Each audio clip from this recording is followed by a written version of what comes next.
تېره ویډیو کې مو د ګیک پروموټډ مینیو په اړه باندې بشپړ بحث درلود او یادونه مو کړه چې دا د هغه کسانو لپاره چې کوم لیول 2 سیلران دي په فایور کې او یا هم پرو دي او یا هم ټاپ ریټ سیلران دي هغوی دپاره دی، یعنې د نیو سیلرانو او همدارنګه د لیول 1 سیلرانو دپاره نه دی. او په دې مو هم یادونه وکړه چې دوی پروموټډ ګیک دې لپاره استعمالوي تر څو زموږ ستاسو د دې لارې څخه نور اډرونه او ډېرې پیسې ترلاسه کړو، خپل اډرونه اعلاناتو ته سپارو، بیا ډېر اډرونه ترلاسه کوو تر د دې لارې او بیا ډېرې پیسې ترې ترلاسه کوو. خو د نن ورځې موضوع مو د ارننګز په نوم باندې کوم مینیو چې په فایور کې ده هغه مینیو باندې بحث کوو. په ارننګ مینیو کې موږ تاسو کولی شو چې خپلې پیسې یا کومې عاید یا انټرنیټ څخه چې کوم انکم موږ تاسو لرو هغه کنټرول یا منیج کړو. یعنې په دې معنی چې موږ تاسو د میاشتې څومره پیسې ګټو، دا خو مې البته په انالیټیک مینیو کې هم دروښودله، د دې چې څومره پیسې زموږ ستاسو په پینډینګ کې دي، څومره پیسې زموږ ستاسو اویلیبل دي، څومره پیسې موږ تاسو پرچیز کړی دی، څومره پیسې موږ تاسو په ګټلې دي، همدارنګه څومره پیسې په پلان کې تاریخ کړي دي او څومره پیسې اوس موږ سره شته دي په اکاونټ کې. دا ټولې د پیسو مطابق کوم موضوع چې دا ټولې په ارننګ مینیو کې ده. همدارنګه کوم بانکي اکاونټونو سره چې موږ تاسو کولی شو خپل هغه چې د فایور اکاونټ ټچ کړو او د دې لارې موږ خپل پیسې هغې ته واستوو. نو راځم د کمپیوټر سکرین ته په عملي بڼه یې درښیم. نو زه دلته لومړی راځم د ارننګ مینیو باندې کلیک کوم، ارننګ مینیو پرانیزم.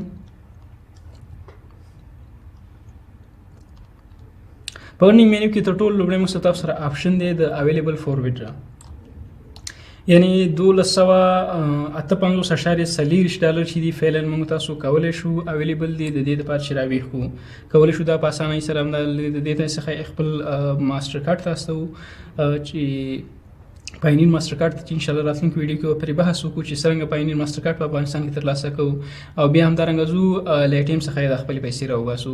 همدارنګه کولی شئ په پیپال څخه له پیپال لارې هم خپلې پیسې د ATM د پیپال لارې هم خپلې پیسې دا کومې ګټلې پیسې تاسو کولی شئ د پیپال ته وړئ او د پیپال لارې خپل بانکي اکاونټونو ته واستوئ او له هغه ځای څخه یې بیا راوباسئ.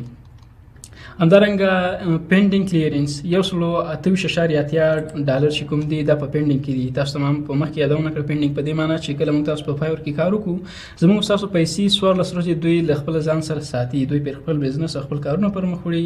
همدارنګه په ټولو فریلانسینګ ویب سایټو کې داسې دي او بیا 16 ورځې بعد موږ کولی شو دا پیسې ویډرا ته راشي، ویډرا څخه موږ تاسو کولی شو وباسلی شو. همدارنګه یوز فور پرچیز ما خپل دا هغه پیسې دي چې مې 155.3 ډالر دا هغه پیسې دي چې ما خپل په فایور کې له خلکو څخه یو څه اخیستي دي، یعنی ما هم خپل له خلکو څخه سرویس اخیستي دي. دا څیزونه چې زه ورته ضرورت لرم هغه زه خپله نشم کولی، زه راځم په فایور کې سیلران ډیزاینران هایر کوم او په هغوی باندې خپل کار پر مخ وړم. همدارنګه ویډراوندي یعنی څومره پیسې تاسو ښکلي تر دا دمه موږ چې دی 15,570.2 ډالر موږ تر دا دمه ښکلي دي. همدارنګه نیټ انکم ټول چې موږ څومره ګټلي دي 10,128.2 ډالر موږ ګټلي دي. او بیا راځو دلته چې د بانکي سیسټمونه دي، ګوره یو پیپال دی، یو بینک ټرانسفر دی، همدارنګه فایور ریونیو کارډ دی.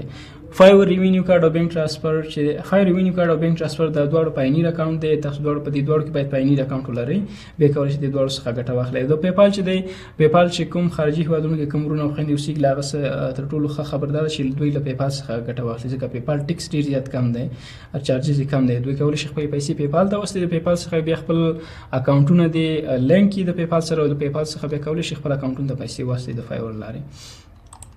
همدارنګه دا تاریخ دی، دا هغه تاریخونه دي ګورئ چې مثلا په 18 د جولای باندې موږ یو اډر کمپلیټ کړی اوس په پینډینګ کې دي. د دې پینډینګ کلیرنس تاریخ چې دی بخښنې سره دا په 18 د جولای باندې دا د پینډینګ څخه خلاصېږي دا پیسې چې دا اډر مو کمپلیټ کړی دی. همدارنګه 9 د جولای باندې دا پیسې خلاصېږي، د پینډینګ نه خلاصېږي، اویلیبل فور ویډرا کېږي، یعنی د ویډرا لپاره د راویستلو لپاره چمتو کېږي. همدارنګه دا هم په 9 د جولای دی چې 2.40 ډالر دی. همدارنګه 10 ډالر دی دا چې دی دا هم په 9 د جولای دی، دا هم په 9 د جولای دی. دا اډرونه چې دی ټول په یو ورځ کمپلیټ شوي دي. ګوره 4.40 ډالر دی، دا 2.40 ډالر دی، دا 2.40 ډالر دی. همدارنګه تاسو کولی شئ دلته دا هم په هغه باندې کوي فلټر یې کوي، تاسو ورته وایي چې ما ته هغه پیسې وښایه کوم چې مثلا ما همدارنګه دلته کوم چې موږ مثلا په 2020 میلادي کال کې ښکلي دي نو دلته راځي دلته ټول هغه پیسې ښیي چې موږ په 2020 میلادي کال کې ګورئ 200 یو ځل ښکلي 390 بل ځل ښکلي 630 بل ځل ښکلي 940 بل ځل ښکلي 460 بل ځل ښکلي دي 98 بل ځل 80 بل ځل 340 بل ځل ښکلي دي 40 بل ځل ښکلي 900 او $9 بل ځل ښکلي 340 بل ځل ښکلي دي. همدارنګه ښکته وګورئ نور چې څومره پیسې موږ په کوم کال او په کوم میاشت کې ښکلي دلته کولی شئ تاسو په میاشتو باندې هم کیټګرایز کړئ. مثلا زه ورته وایم چې په سپټمبر میاشت کې ما څو پیسې ښکلي دي 98 یو ځل ښکلي دي او 80 بل ځل ښکلي دي. بیا ورته وایم مثلا په فبروري کې ما څومره پیسې ښکلي بیا راته وایي چې 340 یو ځل ښکلي 340 بیا همدارنګه نور هم څومره پیسې موږ ښکلي هغه دلته موږ ته کیټګرایز کوي. نو دا وا د همدارنګه دلته یو بل آپشن دی ایکسپیکټډ ارننګ کولی $10 یعنی $20. نو فعلا موږ سره چې کوم اډر اوپن دی هغه د $25 دی. $15 چې د 5 ټیکس دی وباسي نو د $10 پاتې کېږي. نو راتلونکي کې چې که چېرې موږ هغه اډر کمپلیټ کړو موږ توقع لرو هیله لرو یا امید لرو چې موږ $10 نور هم وګټو. دې د وجې ایکسپیکټډ ارننګ لیکلي دي.